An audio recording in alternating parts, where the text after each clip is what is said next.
강간으로 고소가 됐다고. 보이스피싱인 줄 알았습니다. 미투 운동이라고 해서 여자의 유일한 일관적인 진술. 너무 선명하고 믿기지가 않더라고요.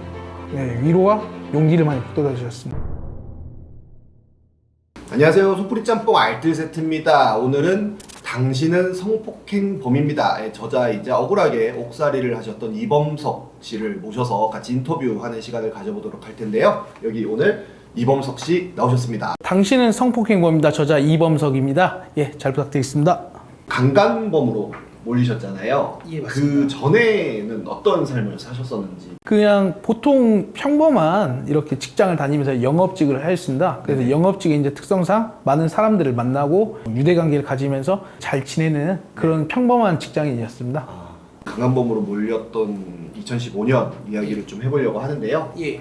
일단 그 여성분을 처음 만났던 건 어떻게 만나시게 됐는지. 처음 만나게 된 건 이제 2012년 12월 24일 크리스마스 이브 때 제 친구들과 함께 나이트클럽을 갔었습니다. 예. 그래서 거기서 소위 말하는 이제 부킹으로 예. 만나게 돼서 그 뒤로 한 20여 차례 이제 만나고 연락도 하고 친한 누나로 네. 이렇게 연락하고 지냈었습니다. 2015년 2월에 이제 어떻게 보면 사건이 생긴 걸로 알고 있어요. 예.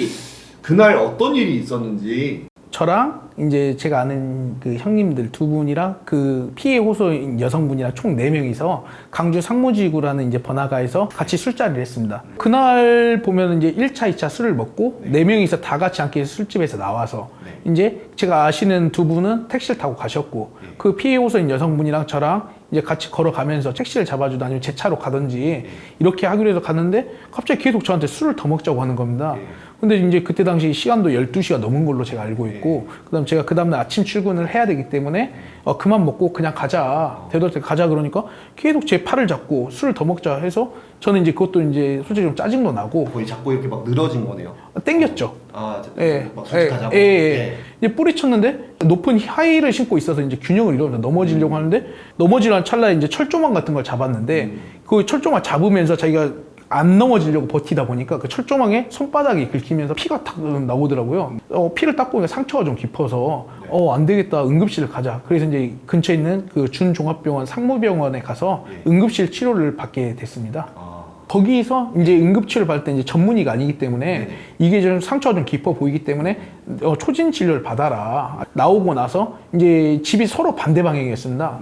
아주 반대 방향이기 때문에 어떻게 할 거냐. 근처 호텔에서 그냥 쉬었다가 초진 진료를 받자. 이런 식으로 협의를 돼서 그때 호텔에 들어가서 이제 숙박만 하게 되었습니다. 아무 일 없었던 거죠? 전혀 아무 일 없었죠. 잠만 자고. 예, 그렇죠. 바로 다음날 병원을 예, 초진 진료를 받으려고 9시에 그 병원이 연다고 하면은 한 30-40분 전에 미리 나와서 초진 진료 그 예약을 하고. 너 때문에 다쳤으니까 좀 내라 뭐 그런 건 없었어요? 전혀 없었습니다. 제가 정확히 기억하는 거는 내가 치료비를 줄 테니까 이렇게 해라 하니까는 입원 일당도 받고 좀 그렇게 치료를 한다고 해서 전혀 그렇게까지 저한테 말한 적도 없고 그렇게 잘 넘어갔습니다. 그래서 병원에서 어머님도 만나고 인사를 드리고 어제 같이 있었던 친구고 친한 동생이라고 저를 소개까지 시켜주셔서 어머님한테 인사까지 드리고 저는 출근했고 어머님이랑 같이 입원을 하게 되었습니다. 그 여성분은. 호텔 비용은 누가 냈어요? 제가 냈습니다. 사실은 제가 그때 당시에도 밥 먹고 술 먹고 뭐 이럴 때도 이제 아까 말한 대로 일을 안 하고 있는 것 같아서 제가 또 많이 냈고 또 저 때문에 다쳤고 되게 미안하고 좀 안타깝고 그렇더라고요. 뭐 그 이후로도 어쨌든 몇 번 더 만나고 뭐 식사도 하고 커피도 마셨는데 그렇게 잘 지내시다가 어떻게 된 거죠? 어느 날 갑자기 그때가 2018년 10월경인 것 같습니다. 그냥 토요일 날 이렇게 제가 그 전날 술 먹고 자고 있는데 아침 8시에서 9시 사이에 갑자기 061로 뜨는 전화가 왔습니다. 받으니까 뭐 강주 서부경찰서 여성 청소년인데 뭐 이범석 씨 맞냐?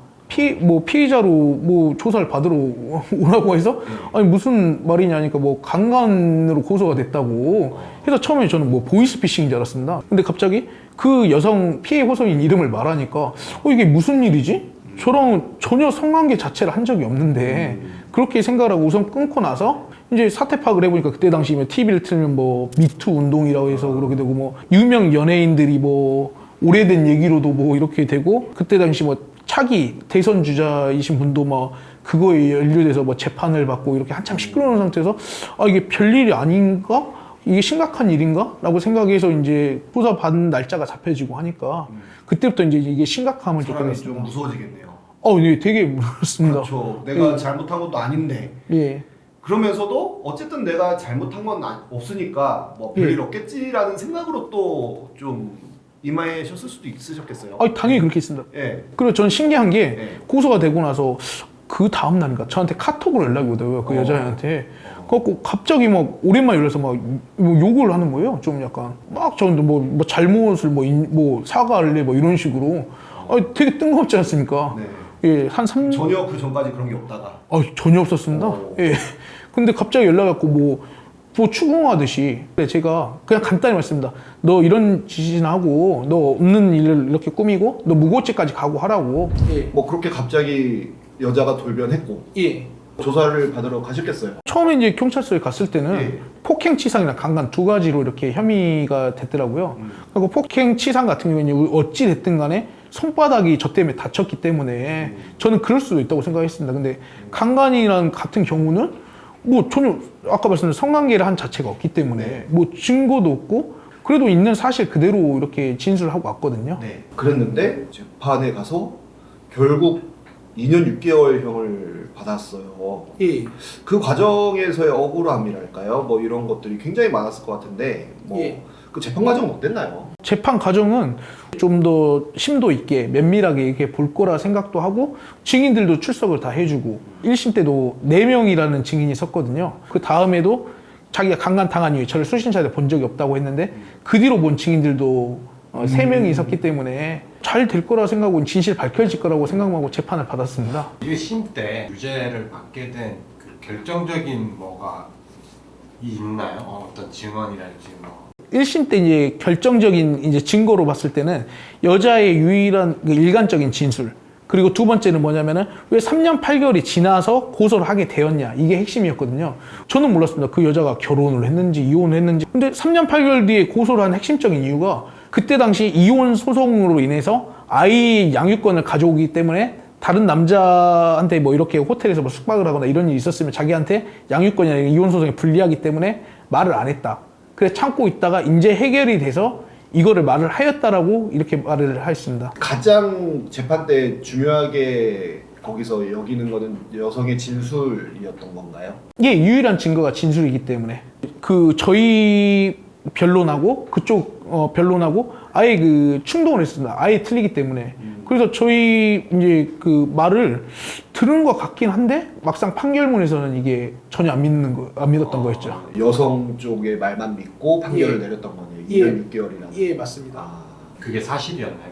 그때 당시 이혼 소송을 하던 그게 항소심에서 밝혀진 건데 저희 변호인이 그랬습니다. 이혼 소송을 진짜 했는지 했으면 언제 했는지. 왜 그러냐면 저도 몰랐던 게 원심 때 그 법정 조서를 보면은 협의 이혼을 했다고 또 말이 헛나온 게 있었습니다.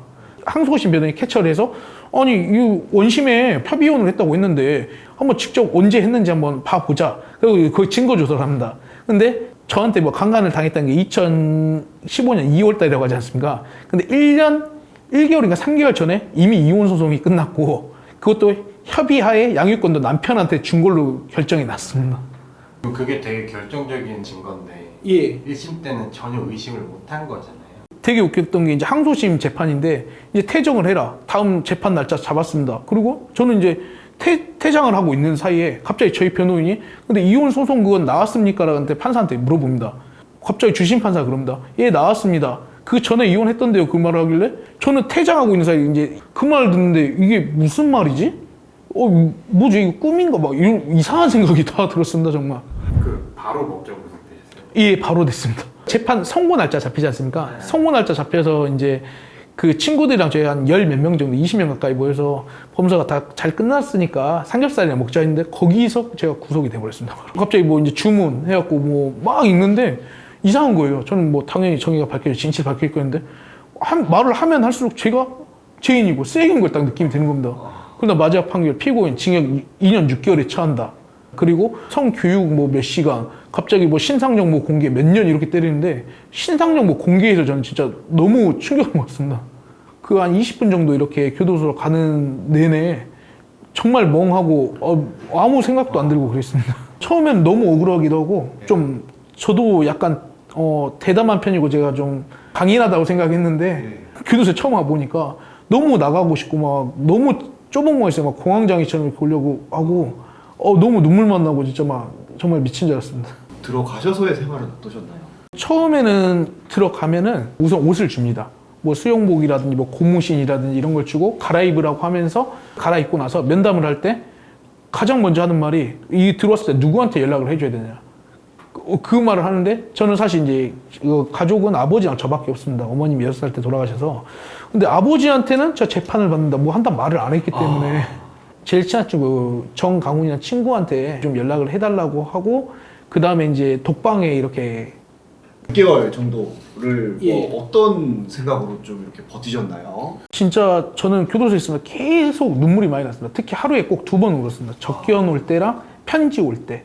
그때 이제 하는 말들이 지인들이 저를 정말 많이 도와주고 하루도 빠짐없이 이렇게 적견도 와주면서 힘내라 절대 약해지면 안 된다. 범사가 꼭 저 이상한 생각하지 말고 꼭 진실 밝혀지니까 네. 꼭 우리 한번 이겨내보자 이런 식으로 좀 많은 위로와 용기를 많이 북돋아 주셨습니다. 그때 입었던 옷도 오늘 가져오셨다고. 예. 그때 이제 제가 지금도 눈물이 좀 예. 글썽거리시는데 예. 그때 들어가고 이제 그 교도소 생활은 나름 남자니까 해볼만 했는데 이제 지인들이 온 거라 이제 그때 너무 고맙게 해준 게 있어서 그런 걸 생각해 보면은 좀 눈물이 맺히고 그럽니다. 아유 뭐 집 옷을 입으셨는데 예. 이게 어떤 옷이죠? 이거 제가 그 수감대 있을 때 직접 입었던 옷입니다. 그럼 거기선 1071번으로 불리신 건가요? 이 1071라고 부릅니다. 107 하나. 예. 이 미, 2, 상, 5 이건 이거는 미결이기 때문에 아직 그 형이 확정이 안 됐다. 예. 미결 그리고 이상은 동입니다. 뭐 건물 1동, 2동 그리고 이거 상층은 하층, 중층, 상층 그리고 5는 방이 5번 방이다. 몇 명 있죠 보통 방 안에? 원래는 이제 보통 5, 6명이 정밀 그 수용 인원이라고 하는데 이제 강주 교도소 같은 경우에는 좀 인원이 가밀돼서 9명, 10명 있었거든요. 그래서 이제 잠잘 때도 그냥 누워서 못 잡니다. 그러니까 지그재그로 머리가 이쪽이면 상대방은 머리가 이쪽에 그런 식으로 하고 옆으로 자고 이거 강간범이라며 하면서 좀 막 야시 준다거나 막 그런 거. 그게 있습니다. 실제로 있는데 교도소 내에도 사람 사는기 때문에 제명을 봅니다. 처음에 오면 이제 자기소개를 하라 그러고 이제 판결문이라든지 공소장을 봅니다. 예를 들어서 뭐 약을 먹였거나 뭐 이러면 그럴 수도 있고 특히 대접을 못 받는 게 그 장애인 그리고 아동. 예, 아동도 어린 아동 있지 않습니까? 그렇게 하면은 이제 대접을 못 받고 이제 물총이라고도 놀리고 저희가 강간범이라 물총이라고 놀리거든요. 근데 저 같은 경우에는 이제 말하고 자기들도 이제 제 거 판결문을 볼 거 아닙니까? 판결문을 보고 자기들도 의아하게 생각을 하더라고요. 예. 나름의 안에서의 예. 또 하나의 판결이 있네요. 예, 맞습니다. 화장실. 예. 그게 진짜 괴로울 것 같더라고요. 정말 그렇습니다, 화장실. 화장실 같은 경우에도 여기가 그래도 신축이거든요, 나름. 근데 여름에 제가 8월 달에 들어갔는데 물이 안 나옵니다. 너무 사람들이 물을 많이 쓰기 때문에 이게 물탱크에 물이 안 차니까 절수를 시켜버려요. 하루에 한 4, 5번? 그러니까 물이 안 나오지 않습니까? 그럼 우선 변기통에 있는 물을 한 번 내리면 없지 않습니까? 그럼 우선 물을 받아놓긴 받아놓는데 9명, 10명 있고 막 단수를 하면 막 1시간 반, 2시간씩 해버리니까 물이 없는데 정말 급하면 어떻게 했습니까? 대변을 볼 수밖에 없지 않습니까? 근데 거기 교도소에서 환풍기 자체가 없습니다. 환풍기 없고 조그만 창문 있지 않습니까? 얼마나 냄새가 독하겠어요. 그 단수 시간에 물 다 써버렸을 때 대변을 봐버리면은 이제 그때는 그 9명, 10명 중에서도 좀 무시도 당하고 아까 말한 뭐 야시라 그러셨나요? 그렇게 당하기도 하고 그게 너무 힘들었습니다. 예. 1심 판사가 좀 원망스럽긴 할 것 같아요. 원망스럽기도 하고 그 친구도 그랬습니다. 이제 재판을 다 와서 그 방청해주고 판사 삼총사 믿어라. 판사들이 바보냐. 판사도 사람이지 이렇게까지 위증선사고 했는데 판결이 나겠냐. 했는데 실형 2년 6개월이 떨어지니까 저는 정말 억울하다고 어떻게 이렇게 판결이 날 수 있냐고 하니까 말을 끊더라고요. 말을 끊으면서 처리하라니까 갑자기 뒤에서 문이 딱 열리더만 교도관 2명이서 신과 함께 그 저승사자처럼 갑자기 손으로 이러는 겁니다 저한테. 그래갖고 제가 가만히 있으니까 와가지고 저 양쪽으로 잡고 끌고 가더라고요. 그때 끌려가면서 이게 꿈인가 아닌가 생각하고 이제 그 방청객 쪽을 봤는데 제가 말씀드린 친구가 한 10명 가까이 많이 왔는데 그 하나같이 친구들이 저를 못 쳐다보고 고개를 땅을 밟고 있는데 그 모습 자체가 너무 선명하고 믿기지가 않더라고요.